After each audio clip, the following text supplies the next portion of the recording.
Hello and welcome back to Karma Stories. I'm Rob and I hope you are having a wonderful day today. Today I have some stories for you from the Malicious Compliance subreddit.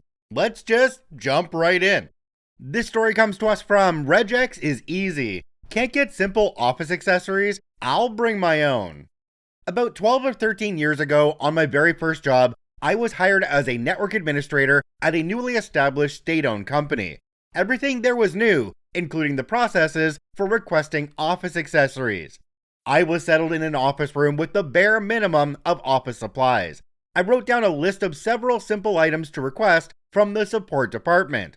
At the time, it was just one guy. Later, it became a department of about 30 people. The items included simple things, such as facial tissues, a cloth hanger. It was winter, and I had nowhere to put my jacket. A headset, 3 colors of pens, and a whiteboard with markers and an eraser. The support department guy looked at the list and immediately gave me excuses about each item. Facial tissues are not for non-managers. Pens, you can request only blue once a week and only if you bring the previous empty pen. The whiteboard and its accessories are also only for managers. So is the cloth hanger, as if non-managers aren't allowed to own a jacket. For the headset, he just laughed as if saying, "Welcome to state-owned company, young one." I realized how different the desks of non-managers and managers were, defined by these simple things. I genuinely didn't mind spending my own money. I was just wondering why others hadn't done this yet. So the next day, I came in with a beautifully designed facial tissue box, a really good short cloth hanger to hang near my seat, quality pens of all colors, a light white glass as a whiteboard with markers to hang behind my chair, my own gaming headset, and a nice plate full of my hand-chosen sweets. My chair area looked perfect. I really mean it, especially since all the other desks in all the other rooms were just copy-paste of the same awful design. My setup looked even better than the manager's desks. By the end of that day, every manager and non-manager who came into my room had the same first impression, looking enviously at everything for several seconds, and then asking me, "How did the support department give you these items?" My answer, I replied normally, with some pride in my tone. "The company's rules are written by beggars. These are my own, and it cost me nothing to make my room look like this." The next day, the support department guy came to my room and told me, "Take all your own stuff home. I'll give you the same things as everyone else." I replied, "But I'm not a manager." He said, "We changed the rules. Everyone deserves these things now." Jumping down to the comments on this one, we have one from a user called Malpt. It says, "Companies are really weird about some things. I have seen status conveyed by things like how plush the carpet was in a person's office, whether your office had a door, whether your desk was metal or wood, etc. One guy I worked with hated his battleship gray metal desk, so he came in over the weekend with some contact paper and turned it into faux wood. Everyone got a kick out of it. Well, not everyone. That policy about returning worn out pens and pencils is not new to me. I just wondered how much money it cost to have multi-degreed engineers to walk to another building and get authorized for a new pen. If you think this office worker had it bad bringing in a few of their own things, imagine how many things teachers bring in for their classrooms, where barely any of it is supplied by the school themselves. I mean, I do agree that the office should be supplying everything you need to do your job and do your job fairly comfortably, but in a case like this, bringing in your own stuff, it works and it allows you to get the job done. This story comes to us from Homesick Panda. "Don't touch my garbage." Hey all, friendly neighborhood trash panda here, the giant kind, not the bandit kind. It'll make sense in a minute. Backstory: I work as a sanitation engineer with a primary focus on residential communities. I'm a garbage collector for houses. See, it makes sense now. Our collection is handled automatically. Our trucks have a hydraulic grabber that we control from inside the cab to grab carts and dump them into the truck. We generally do not need to get out of the truck. We're not manually lifting and tossing garbage. It's a pretty easy gig. What most people don't realize is the rules for garbage collection. There are a lot of rules placed on homeowners and residents. What materials are acceptable, size limitations, if your garbage bin lid isn't fully closed, and a big one is bin placement. All bins need to be 1 meter away from basically anything else. parked vehicles, or other bins. This is to ensure ease of using the hydraulics to grab the bins, and also to prevent possible damage like scraping someone's car or busting a headlight or something. Generally, this isn't an issue in that with a bit of practice, you get good at grabbing bins even if they're parked right beside each other. Or we'll just hop out of our truck, move the bin a little so it's easy to grab, and then move it back. Reasoning for this is, 1, we're not buttholes, and it's just a nice neighborly thing to do, since myself and most of my colleagues live in the same community we work. And 2, it's actually a lot of paperwork for us to fill out for violations.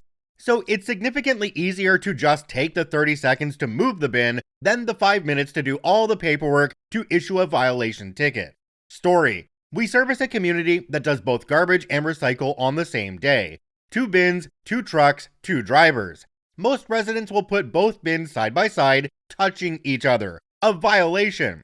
So what we'll do is whichever truck gets to the location first, we'll grab their bin, dump it, and then move it maybe a foot or 2 away from the other driver's bin, so the second driver has an easier time grabbing it. It saves time for us, and makes things run smoother, and we don't get complaints from people. Until we do.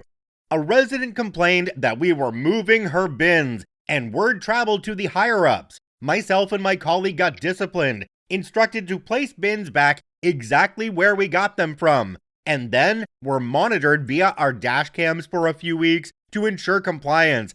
And our supervisor would take a trip out to the specific resident who complained after our shift to ensure the bins were not moved. Not appreciating being disciplined so severely because someone had to take 2 extra steps to get one of her bins, we complied to the letter with her request. Unfortunately for her, she had a habit of placing her bins side by side, which is a spacing violation. So for 2 months, every week, we would get to her residence, bins are side by side, so we can't grab them due to not enough space. Fill out paperwork for a violation, and place the violation ticket on her bins, and not dump her bins. She finally got the hint after about 2 months, and started spacing her bins 3 feet apart, and never complained about us moving her bins again. She also had to pay several small fees for extra pickup, since by the time she figured out she had several bins full of garbage, and regulations are 1 bin dump per resident. Anything extra is not an insignificant fee per extra bag. Jumping down to the comments on this one, we have one from a user called Discord the Lunatic. It says, "Nicely done. Being in retail, whenever someone in a service industry tries to do me a favor, I accept it, because I know it comes from a place of greater knowledge than I have." Another commenter down below called RayEd29 said, "My standard is always trust the professional in their area of expertise. When the HVAC guy says, do it like this, I do what he says. When the real estate agent says, this will maximize your sale price, I do what they tell me. I expect the same on my side. As a financial consultant in ERP software, when I say, do it like this, I am giving you the keys to success. If you choose not to use them, that's on you. You are the professional in this case, and she failed to properly use the keys to success you gave her. Said another way, F around and find out. Excellent job in this." I think garbage collectors could be added to the list of people you don't want to piss off. Like, you don't want to piss off the people who make your food. You don't want to piss off the guy who does your prostate exam. And I would say that you don't want to piss off the person that removes your garbage because it'll pile up and become a much bigger issue. This story comes to us from Ziggs124. "You accuse us of time theft and being unproductive? Then look forward to an inbox full of unnecessary reports. I work in premium customer service at a bank, where we serve the bank's higher value customers. This usually gave us more freedom because, unlike in traditional customer service, the focus is more on quality than quantity.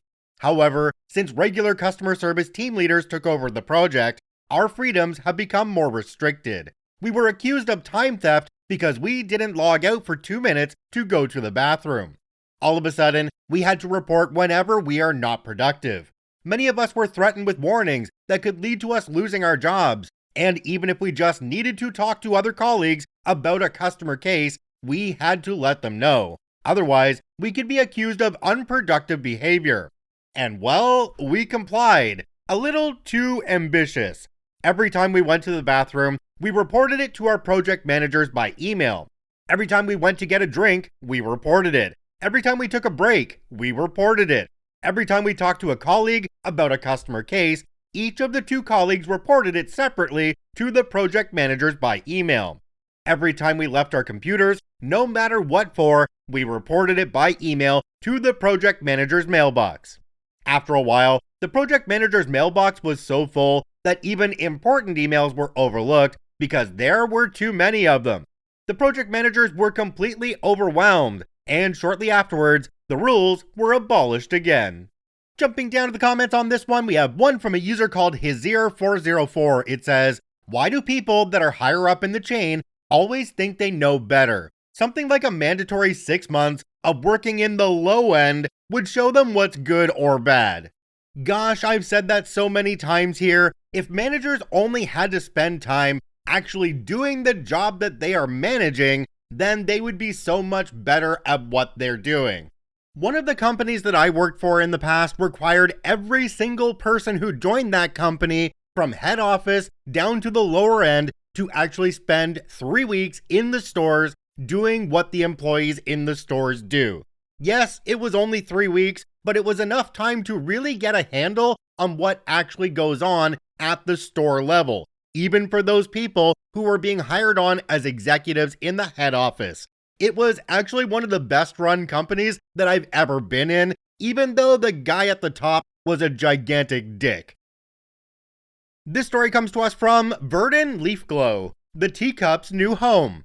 On Sundays, my family typically goes to church in town about 45 minutes away from where we live. I'm an atheist myself, but with 4 children, I opt to be around to help my wife out so she isn't overwhelmed. And I'll admit, this church is pretty special. A decent community that has a meal every week, something rare from what I've seen. Families or groups take turns doing the meal for everyone each week. It's nice to sit down and talk to people after the service over an actual meal instead of just leaving or having a coffee and a sugar cookie and then leaving. Once it seems like things are mostly under control, my children are settled or in the playroom or whatever, when I've had enough of the service, I'll typically go for a walk, usually ending in the kitchen and dining area, where the coffee and sugar cookies from the previous service are located. Now, having been to this church for a while, there's a peculiar thing I've noticed both at the after-service meals and a number of the more formal meals. Very often, there are no pitchers of water to be found anywhere. Honestly, it's weird. At some point, I don't know exactly when, I had enough of visiting the kitchen sink to get water in my glass, or asking someone for water, that I ended up using this walk time to just put out the pitchers myself while the service is going on. I'll fill up about 5 pitchers of water and also put out the glasses, bowls, plates, cutlery, and coffee cups. No, I don't want to be a volunteer, and I'm not committing to anything. I'm not signing anything, leave me alone. I do this whenever I'm there at this point and just make it part of my routine, and I'm quite happy with it. So a number of weeks ago, I was at home with my wife and we were discussing what was in our kitchen cupboards and wanting to make more room as things were a little tight. Attention gravitated to our teacups. We both readily agreed that we had too many of them and could do away with some. We did not agree on which ones to do away with. My wife wanted to get rid of certain ones I liked that didn't match or were ugly or whatever, and said that we can probably just donate them somewhere instead of throwing them out. I paused, thought about it, didn't argue. Okay, let's donate them, all the ones you don't like. As it happens, since I'm the guy who is putting out all the meal items like teacups, I knew that the church had somewhat of a shortage of teacups and coffee cups that usually forced us to use a backup of paper cups to cover the need. Also, most of the cups there were too small. So one week when we were going to church, I quietly packed the box of teacups into our van. When my routine resumed as usual in the kitchen, I took out our teacups and placed them with the church's teacups. But not just that, I made sure ours were at the front of the group of cups, where they are easy to see every week. I have not mentioned to anyone where the cups came from. My wife hasn't either. We're still married. Jumping down to the comments on this one, we have one from a user called OKPangolin1337. It says, "Wait, this is wholesome. I love this. It's an excellent example of healthy compromise. Wife gets the teacups she doesn't love out of her kitchen. She feels less cluttered and overwhelmed with teacups that aren't needed. Husband still gets to see the teacups he likes because they are in a place they visit regularly. Cups find a good home where they're actually useful and don't end up in a landfill somewhere. Church gets cups they needed, and the amount of paper disposable cup used goes down, also reducing waste. Literally, everybody wins. OP responded and said, "Well, thank you. I just thought I was trolling my wife, and that this is the key to a healthy marriage." Another commenter down below called Boosh Audi Shyla said, "The church may be pretty special, OP, but so are you. I admire you very much for going along to help with the children, and for even making yourself useful in your free time. You have a very lucky wife and very lucky children. I hope the church people accept your limitations and appreciate your contribution." I think most people there would be happy and understanding of OP when they're helping out with everything else going on in the background at the church, even if they're not sitting in on the sermons or whatever. Like the commenter said, people there would see that OP isn't really interested in the actual religious part of this thing, but they're there, and they're helping, and they're supporting their family, and that should mean more to the people there than anything. This story comes to us from Kyle1234513. I need this report earlier. So I work in a science lab, and normally we write up our results for the day around 2 p.m. When all of the testing is done, we leave at 3:30.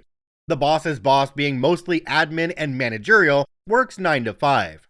The boss's boss wants this report magically earlier in the day before we are done with all our testing.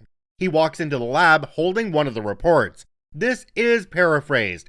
"I need this earlier. You guys are always giving it to me after the day's already over, and I can't make any changes. I need to know what's going on sooner rather than later to make adjustments. 11 would be much better." I try explaining, the report's done at 2 because that's when all the numbers are in. If I do it earlier, it won't be complete. He says back, "What will be missing?" "This and this." I point to the sections. He says, "Oh, those aren't important. We don't make changes based on those." So I ask him to send me an email as a reminder to me and to the rest of the lab as well, so they can make this change. "Will do." He walks back down to his office and sends it. I'm floored. So I ask my direct boss, and she smiles too, knowing what would happen. For the full month, we comply, but we leave 2 uninteresting numbers off the daily report every day simply because the numbers aren't in yet. The testing hasn't been done. Everyone in the lab is on board with this. So the end of the month comes around, and the boss is looking to print out his monthly compliance report, and he has a big empty section for 2 pages. He can't figure it out.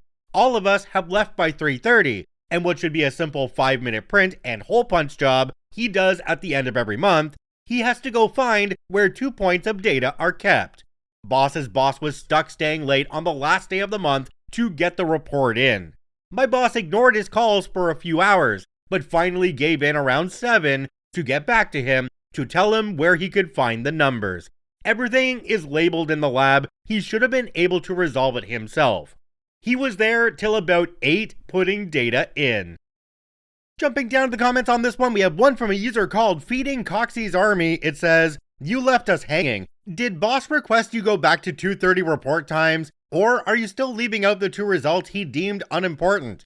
OP responded and said, "They're left off the report. We still do the incomplete report at 11, but we updated those 2 numbers for him a day behind now. More work for us. Yay." It confuses me on this one why the boss wouldn't want the whole report with all the proper numbers the next morning, and they could just do all their processing then. In fact, I believe most companies that require reporting would do things this way, so that they have the proper numbers that go all the way up to the exact end of day.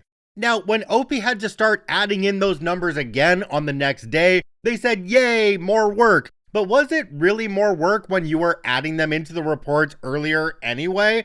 It's just going back to what you had to do before, but at a different time during the day. This story comes to us from Filthy Little Ferrant, Malicious Compliance in History Lecture. I saw the recent post about someone's teacher, so after responding to that, I decided to type up a bit of a more detailed version for the entire subreddit. So to start out with, I'm going to tell you a little about my disabilities. I have Tourette syndrome and ADHD. It makes learning a bit hard, but I was homeschooled by a professional teacher growing up, so I got the accommodations I needed, no issue. One thing I struggle with is writing by hand. I do not know why, but it literally hurts. My mom used to say that paper was my biggest enemy in learning. My hand will cramp up if I start writing, and I end up with larger and larger writing as I go. As far as I know, I'm holding the pencil correctly, so I really don't know why. I also have a tendency of concentrating so hard on the act of writing, I miss literally everything that wasn't on the projector. In fact, I might miss entire slides as well because of my slow, painful writing. So because of these reasons, taking notes is a bit of a challenge. That's what accommodations are for though, right? So my learning accommodations for college were 1.5 private testing. They actually always gave me double time, God bless them. The ability to record lectures, and a note taker. So in college, I never had any issues. I was able to concentrate on the lesson because I'm more of a visual learner, but also got notes to study. It was great, until I hit American history. The teacher was this smug, God's gift to teaching type of guy. To be fair, he was born for it. He had the exact same name as a certain Confederate general, and he was an amazing lecturer. He assigned me his TA as a note taker and would take the notes and copy them for me after class. After a couple of weeks though, he noticed I wasn't attempting to take notes. He got upset. He claimed that the only possible way to learn was to take down notes, and if I didn't, he'd refuse me any future notes. I was gobsmacked. I tried to explain that my learning style was different and that I needed to listen to him and pay attention to the board because otherwise I could miss a slide or things that weren't on the board. I was an A student on the dean's list every semester, so that should have been enough. But nope, it wasn't. So I told him I'd make a compromise. I never needed to record any other classes, but I'd bring in a tape recorder. He was happy with that and continued to give me the notes. This is where the malicious compliance starts. I did bring in that tape recorder, but I never once listened to it. I'd let it run, and the tape would fill up in about 3/4 of a class, and I wouldn't turn it over. The following week, I'd turn the microcassette over and record 3/4 of the next lecture. Then I'd take the tape, flip it over, and record over a week one's partial lecture. It was enough to get him off my back. I really should have reported him. Refusing to give me notes could have gotten him in serious trouble due to violating my ADA rights, but I was a stupid kid. I told my disabilities counselor, but never escalated it because I came up with my simple, malicious compliance. I ended up overall enjoying the class. Like I said, he was a great lecturer, just a crappy person for being ableist. Regardless of whether this professor was a good lecturer or not, there are certain rules that need to be followed with students who need accommodations. OP should have reported this professor's actions because it just means they're going to keep on doing it to other people. They are being ableist and not giving OP the tools they need to succeed in their class. Let me know what you thought of this one in the comments down below on YouTube or on Spotify. I thank you all for watching and listening. I hope you have a wonderful day, and we'll see you tomorrow.